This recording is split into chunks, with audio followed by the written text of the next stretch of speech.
aula 12 que está faltando. Eu diria que para circuitos elétricos é quase a aula definitiva para a gente poder começar a arriscar qualquer tipo de circuito sem precisar ter que escolher um circuito que nós estejamos habituados. Então, uma situação aí legal, aí, momento marcante, uma virada nos circuitos elétricos. Com as regrinhas que aprenderemos agora, qualquer circuito pode ser resolvido.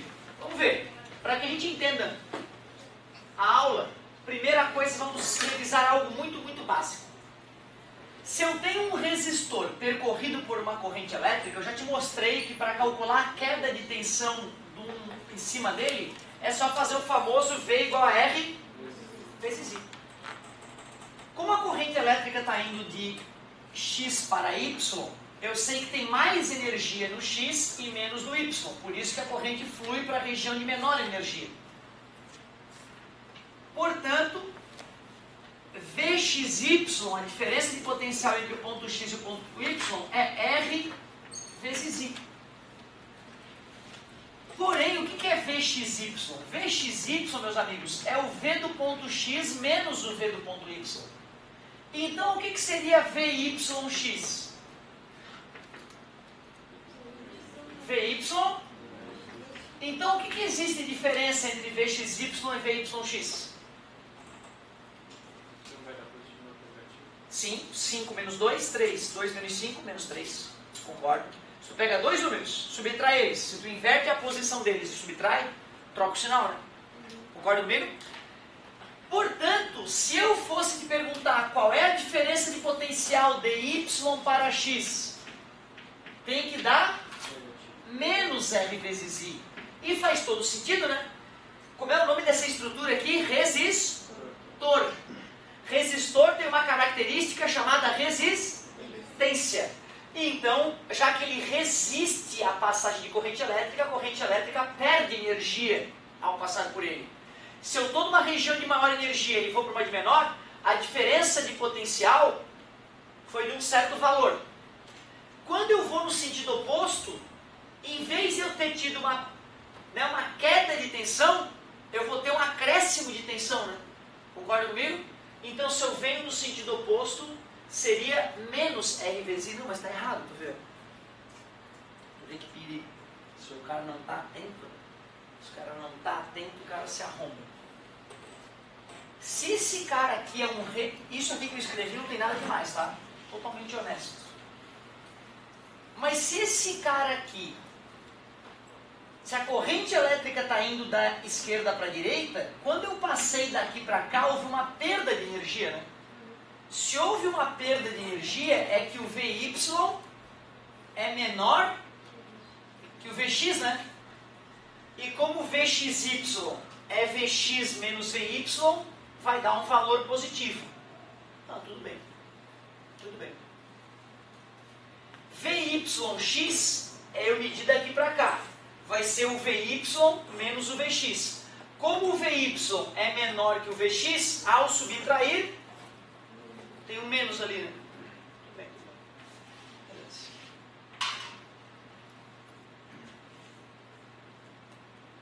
Qual é a diferença de potencial entre os pontos A e B?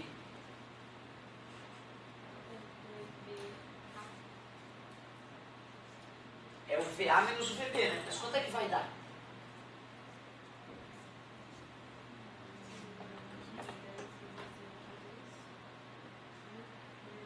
Quando a gente fez daqui para cá, né? Ao favor da corrente, tinha dado um valor positivo, né? Certo? Só que agora eu estou contra a corrente, né? Concorda comigo? Então teria que ser menos 20, menos R vezes I. VAB é menos 20 volts. E se fosse o VBA? Mais 20 volts. Beleza. Isso é uma coisa que vai ser importante já na sequência, a gente já vai perceber. E agora então eu quero te comentar as regrinhas do Kirchhoff. Ou as regrinhas do Kiki, para a galera aqui da ilha, né, os manezinhos chamam de regrinha do Kiki. Duas regrinhas só, a tua apostila chama de lei. Indo para o curso superior, a gente acaba descobrindo que não é lei, que a lei por trás dessas regras é a lei da conservação da matéria, a lei da conservação da energia. Isso são leis. Isso, na verdade, é uma aplicação da lei. Por isso que o nome correto deveria ser regra e não lei. Mas é frescura de quem acaba indo para o curso superior, de quem acaba estudando um pouco mais a fundo. O próprio vestibular provavelmente vai chamar de leis de Kirchhoff. Lei dos nós. Regrinha dos nós, ou lei dos nós. Tu tem que entender que onde ocorre uma união de vários pedaços de condutor, o somatório das correntes que chegam no nó é igual ao somatório das correntes que saem do nó. Certo? Ou se, para ficar mais bonito, né? Mais passar para cá, o somatório do I que chega menos o somatório do I que sai, tem que dar? E se eu entendo que o que chega é mais, o que sai é menos, então vamos trocar pelo somatório do I igual a zero. Fica bem prático. Se eu pegar um nó e somar as correntes todas, tem que dar zero. Então já estou entendendo que o que está chegando é mais, o que está saindo é menos. Olha só onde que a gente aplica essa regrinha do que é, a primeira regrinha do que é. Uma situação como essa, ó. Como é o nome daquilo ali? Nó. Nó porque tem vários pedaços de condutor chegando ali. Nó porque tem vários pedaços de condutor chegando ali. Nesse pedacinho de fio tem 2 amperes chegando, nesse tem 3 saindo, nesse tem 7 saindo, nesse tem 5 chegando. O que está acontecendo ali? Está chegando 3 amperes. Que continha eu poderia fazer? Soma 2 mais 5 mais 5 mais A mais aquele valor que eu não sei quanto é, mais I, igual a 7 isso, ou menos 3, menos 7, igual a 0, né? Tanto faz, né? I é igual a 10 menos 7, I igual a 3. Como é que eu sei se está entrando ou saindo? porque vai estar faltando, vai estar sobre. Eu supus que era positivo, então eu estava supondo que estava chegando. E deu positivo, então a minha suposição era verdadeira, estava chegando. Beleza? Tu concorda que se eu trocasse o sinal de quem chega e de quem sai, continua dando igual? Ah, pessoal, eu acho mais legal que entrando é menos e saindo é mais. Tudo bem? Vai dar mesmo? Aceitável? Beleza. A segunda regrinha do Kiki é chamada de regra das malhas, ou em alguns materiais, lei das malhas. Malha elétrica é, na verdade, um circuito fechado dentro de um emaranhado de fio. Tem lá um emaranhado maluco de fio. Um monte de pedaços de fio conectados aqui, aí tem mais fio conectado aqui, aí tem mais um fio conectado aqui. Quantas malhas? Deixa eu ver. Tem essa malha da esquerda aqui, tem essa malha da direita, tem essa malha aqui que eu posso percorrer, tem ainda essa malha de fora, concorda comigo? Eu ainda poderia fazer assim, vê se tu concorda. Certo? Então, malha elétrica é qualquer circuito fechado dentro, né, de uma série de condutores que estão conectados. Nesse circuito só existe esta malha. Concorda comigo? Nesse circuito só existe esta malha. O que diz a segunda regra do Kiki? Que o somatório das tensões em uma malha tem que dar zero. Quando eu vou percorrer uma malha, tem horas que vão ter acréscimo de tensão e tem hora que vai ter decréscimo de tensão. Beleza? Na hora que eu vou aplicar então a lei das malhas, eu vou ter que ter cuidado. Olha por quê. Nós sabemos que a corrente elétrica aqui é do mais para o menos, a corrente convencional. Concorda comigo? Eu escolho um ponto de início da malha, aqui, e vou calculando as diferenças de tensão ao longo da malha. Tu aceita que quando eu passo com uma corrente elétrica em cima de um resistor, há uma perda de tensão? Por isso que eu posso dizer que tem menos 10 vezes I, eu perdi 10 vezes I volts aqui em cima. E daqui para cá?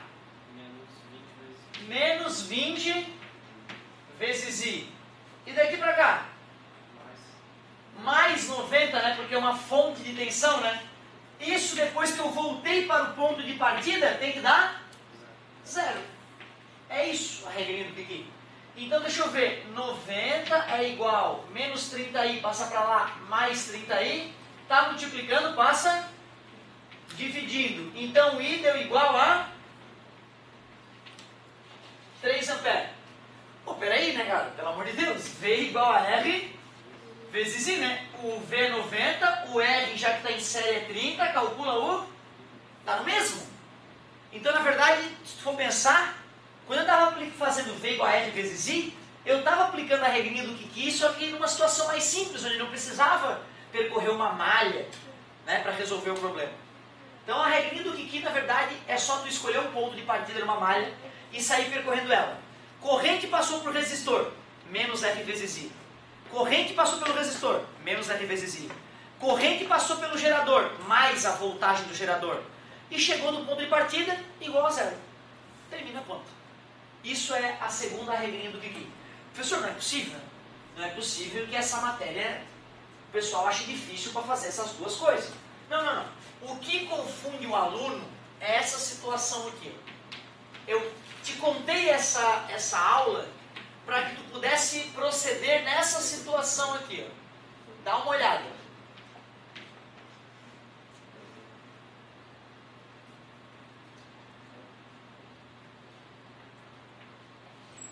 Eu vou chutar os valores, tá, pessoal? Isso pode trazer consequências ruins, né, na resposta final. Não fiquem magoados.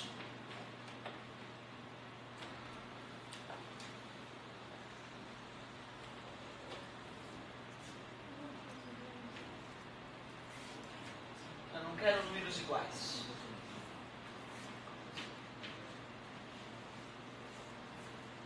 Nesse tipo de circuito, uma pergunta clássica é: calcule a corrente em cada malha. Calcule a corrente em cada malha. Quantas malhas enxergas? 3. Tem essa malha da esquerda, certo? Malha da direita e a malha externa. Tudo bem? Tranquilo? 3 malhas. Se nesse fio aqui chega uma certa corrente passando para lá, eu poderia chamar ela de I1. E em todo esse pedaço, a corrente seria a mesma. Se chega a corrente elétrica por aqui, então eu poderia denominá-la I2. Mas se chega a corrente aqui por I1 e a corrente aqui por I2, aqui elas se fundem, né? Então já é uma nova corrente que eu teria que denominar I3. Então o objetivo da regrinha do Kiki é conseguir achar o I1, o I2 e o I3 naquele tipo de circuito. Certo? Vamos ver como é que fica? Neste nó, o que eu posso escrever, meus amigos? A soma do que chega é igual a soma do que sai. O I1, que é o que chega, mais o I2, que é o que chega, é igual ao I3, que é o que... Uma equação e 3 incógnitas, já dá para resolver? Não. E se eu tenho 3 incógnitas, eu teria que produzir 3 equações, que nem a matemática nos ensinou. Vamos aplicar a segunda regrinha do Kiki nessa malha da esquerda. Já que eu parti do ponto, já que eu marquei aquele ponto ali, eu vou partir dele. Me ajuda, por favor. Menos 20 vezes I o quê? I3. I2, parabéns pela atenção, essa malha toda aqui é 2. Mais 60. Poderia tentar deixar essa equação mais bonita, né? Vê se tu aceita. 60 é igual 10 e 2 mais 20 e 3. Deixa eu dividir toda a equação por 10. 6 é igual a I2 mais 2 e 3. Mais uma equação pronta. Vamos... Pois não. Por que I2 mesmo? Desculpa, I2 porque eu sou tanso, né? É I1, né? Certo? I1. Aquele ali que é o I2. I2 seria aqui, né? Alzheimer. Viagem total. I1. Tu vê, o cara está explicando com tanta fé no que ele está dizendo, né? Que o cara fica até com medo de perguntar. Pô, o cara falou que é I2, né? Mas não, tem toda a razão. Sempre questionando. Parabéns, garoto. Vamos fazer agora a malha da direita, meus amigos. Vamos fazer a malha da direita. Ficaria como? Menos 20 vezes I3. Mais 40 porque passou pelo gerador. Menos 32. Agora sim é I2, né? Já que eu cheguei ao ponto de partida, igual a zero. Vamos dar um tapa nessa equação aqui para ela ficar mais bonitinha. 40 é igual 32 mais 23. Dá uma sugestãozinha aqui. Divide por 10. 4 é igual a 3 e 2 mais 2 e 3. Pronto. 3 equações, 3 incógnitas. Acabou a física. Acabou a física. Não é mais responsabilidade minha a continuação da questão. Mas nós vamos fazer, claro. O menos, exatamente, outra, olha só, tu concorda que se eu colocasse mais no R vezes I e menos no gerador, é o mesmo que multiplicar a equação toda por menos 1, né? Então não muda, na verdade. Só que eu, na minha cabeça, eu penso assim, ó, esse cara resiste à passagem de corrente elétrica, por isso que eu uso menos, que ele está retirando tensão. E esse cara está acrescentando tensão por ser um gerador. E aí eu boto mais. Essa é a minha regra, para eu não me confundir. Certo? Galerinha, isola numa. Eu poderia isolar, o I3 já está até isolado aqui, né? Eu poderia substituir nessa e nessa, e aí ficaria um sistema só com duas incógnitas, né? Aí isola mais uma vez, substitui e morreu. Certo? Então vamos lá. 6 é igual a I1 mais 2 vezes I3. E o I3 é I1 mais I2. Então 6 é igual a I1 mais 2I1 mais 2 e 2. Portanto, 6 é igual a 3 e 1 mais 2 e 2. Fazendo o mesmo nessa, por favor. 4 é igual 3 vezes e 2 mais 2 vezes que multiplica e 1 mais e 2. 4 é igual 3 e 2 mais 2 e 1 mais 2 e 2. 4 é igual 3 e 2 mais 2 e 2. 5 e 2.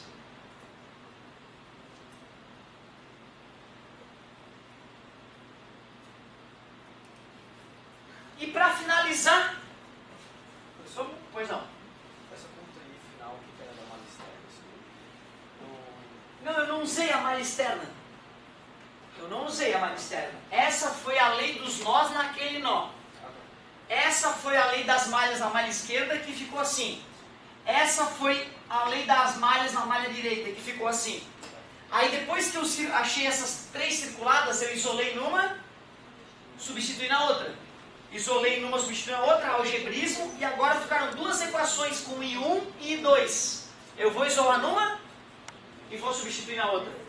Vou isolar, a minha mãe mandou, eu vou isolar o I2 nessa aqui. Vê se tu aceita. 6 menos 3 e 1 sobre 2 é igual a I2. Tudo bem? Isolou numa. Aqui sobre 2, né? Porque está multiplicando, passa. 4 é igual 2 vezes o I1 mais 5 vezes o I2. E quem é o I2? 6 menos 3 e 1 sobre 2. 4 é igual a 2 e 1 mais 30 menos 15 e 1 sobre 2. Certinho? E para finalizar, já vamos fazer aqui, vamos agilizar que está muito longo isso aí já. Aqui está dando 15 e aqui está dando menos 7,5, né? Menos 7,5 com 2, menos 5,5, passa para o outro lado, mais 5,5 e 1. Isto é igual, 30 por 2 deu 15, né? E mais passa 15 menos 4, 11, né? Concorda comigo? E 1 deu igual a 11 dividido por 5,5, que é... Meu Deus, vou jogar na mega hoje. 2. Nem nos meus melhores sonhos daria uma corrente inteira. Estou muito sortudo hoje. 2. E agora que eu achei o I2? Agora que eu achei o I1, né? Substitui? Não é isso? Menos 3 vezes 2. Menos 6. 6 menos 6. 0 dividido para 2. E 2 está dando 0. Ah, mas é na média, eu vou jogar na média. E o I3? O I3 é igual ao I1 mais o I2. E 2 mais 0? 2. Como explicar que não está passando corrente aqui?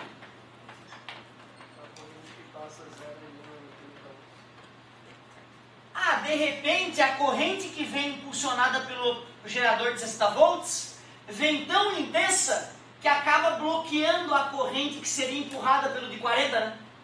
Certo? Absolutamente possível de acontecer, como acabou de acontecer. Não fiquem chateados, porque nem sempre vai ser essa contalhada toda. Pelo contrário, às vezes no vestibular, tu aplica uma das leis já puf, acaba o problema. Os melhores acontece isso. Tu tem que fazer uma equação com a lei dos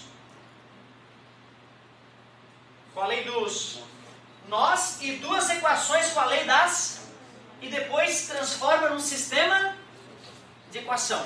É o pior que poderia aparecer, então, é esse exemplo. Certo? É o pior. Não pode aparecer coisa pior que isso pra gente. E tu vê que eu chutei os números, né, cara? Tu viu, né? Cheguei lá, eu quis botar 10, 20 e 30. Bem criativo, né? Aí depois 40 e vem de botar 50, graças a Jeová eu botei 60. E aí deu tudo bonito. Provavelmente se eu tivesse colocado 50 ali, ia dar um número com um vírgula satânico. Deus nos salvou. Por que aquele 5 ali não multiplicou o 2 também, embaixo? Por que esse 5 não multiplicou o 2 de baixo?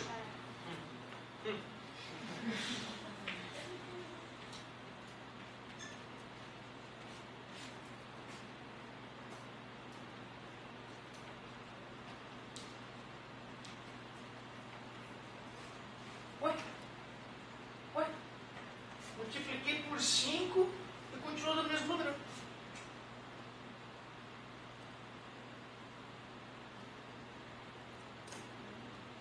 Já foi? Provei já? Eu segui a dica da colega. Eu peguei uma fração e multipliquei por um número. Aí a colega está me sugerindo que tem que multiplicar por cima e em cima e embaixo. Então eu peguei o 5 e multipliquei por 1, deu 5. Multipliquei por 5, deu 10. Só que aí eu simplifiquei e deu 1 meio. Que número mágico é esse que tu multiplica e continua dando o mesmo número, né? Eu não multipliquei, né? Quando tu multiplica em cima e embaixo uma fração pelo mesmo número, tu não está multiplicando a fração por nada. Porque 5 sobre 5 é 1.